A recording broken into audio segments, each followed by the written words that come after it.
तर आता या जो काही गट क जो अभ्यासक्रम आहे त्या गट क अभ्यासक्रमाचे कोणते कोणते विषय असू शकतात हे थोडस मी तुम्हाला सांगतो. ठीक आहे.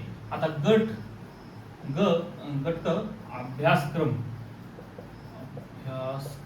ठीक आहे. आता याच्यामध्ये विषय कोणते कोणते असतात ते अगोदर समजून घ्या. आता पहिला म्हणजे जो काही भाषा आहे, भाषाचा विषय जो मराठी आणि दुसरा आहे इंग्रजी. ठीक आहे. आता हे कंपल्सरी असणार. का असणार ते त्याचं देखील कारण सांगतो. दुसरा आहे गणित आणि बुद्धिमत्ता.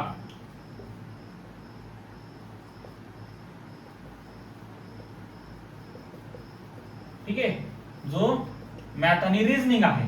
आणि तिसरा आहे जो आपला जो काही जीएस चे विषय आहेत. ठीक आहे, त्याला आपण सामान्य अध्ययन असं देखील म्हणतो. त्या सामान्य अध्ययन मध्ये कोणता येणार? जो पॉल येणार आपला पहिला, दुसरा येणार इकॉनॉमिक्स, तिसरा असेल जिओग्राफी म्हणजेच भूगोल, त्यानंतर आपला हिस्ट्री म्हणजेच इतिहास, त्यानंतर आपला विज्ञान म्हणजे सायन्स, आणि सहावा असेल आपला करंट म्हणजे जो आपला चालू घडामोडीचा विषय आहे. हे एवढे 6 विषय ही जीएस मध्ये असणार.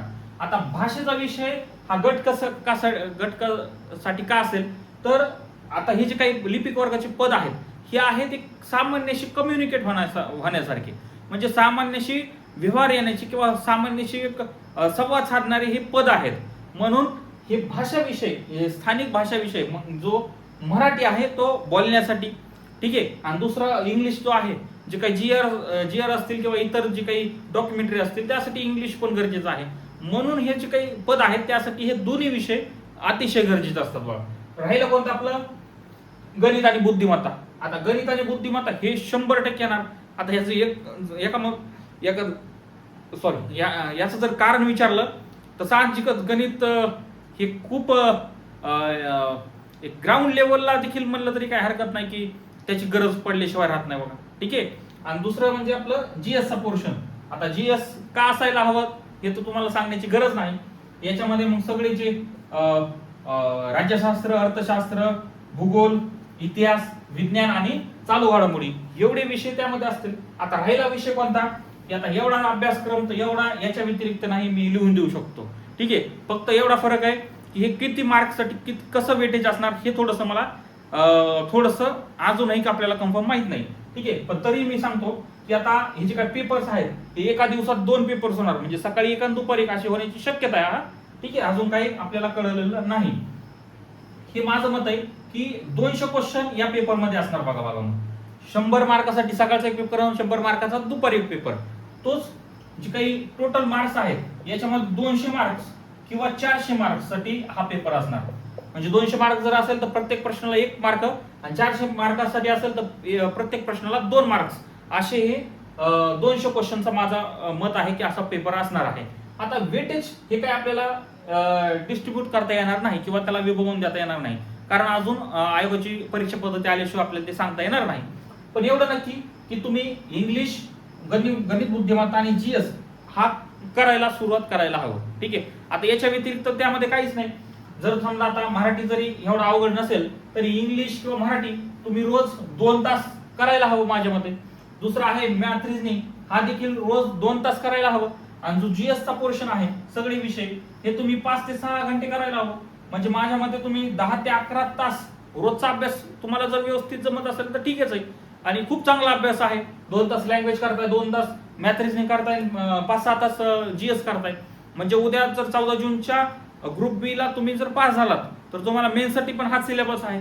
नाही पास झाला तर ग्रुप सी साठी पण हाच सिलेबस आहे. त्यासाठी हे याच्यामध्ये काही गोंधळात जाण्याची गरज नाही. काही गोंधळ निर्माण होणार नाही. फक्त गोंधळ तुमच्या जर तुम्ही मनात निर्माण करत असाल तर गोंधळ होऊ शकतो. ठीक आहे. पण याच्यामध्ये काही गोंधळ नाही. ग्रुप सी चा जो आहे म्हणजे गटकाचा जो अभ्यासक्रम आहे तोच गट ब चा मुख्यचा अभ्यासक्रम असणार आहे. ठीक आहे. त्यासाठी बिनधास्तपणे तुम्ही तयारी चालू करू शकता.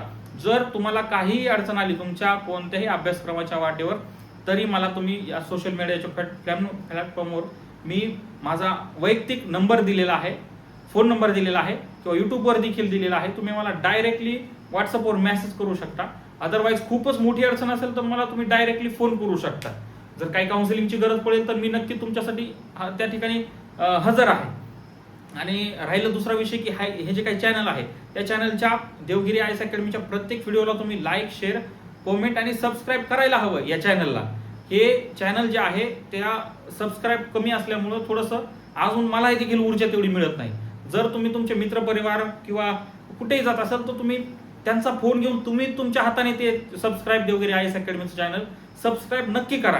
कारण ती अजून चांगली जर ऊर्जा मला मिळाली तर मग मी वेगवेगळे जे व्हिडिओ आहेत जे तुम्हाला वेगवेगळ्या घडामोडी मी तुम्हाला समजून सांगू शकेल. म्हणजे परीक्षा आयोगाच्या असतील किंवा परीक्षा पद्धतीच्या असतील किंवा एनी जे काही गोष्टी असतील त्या मी तुमच्यापर्यंत पोहोचवण्यास नक्कीच प्रयत्न करेन. त्यासाठी त्या ऊर्जा देण्यासाठी मला तुम्ही ते सबस्क्राईब चॅनल नक्की करावं. आणि जर काही अडचण आली तर मला तुम्ही डायरेक्ट कॉन्टॅक्ट करू शकता. थँक्यू.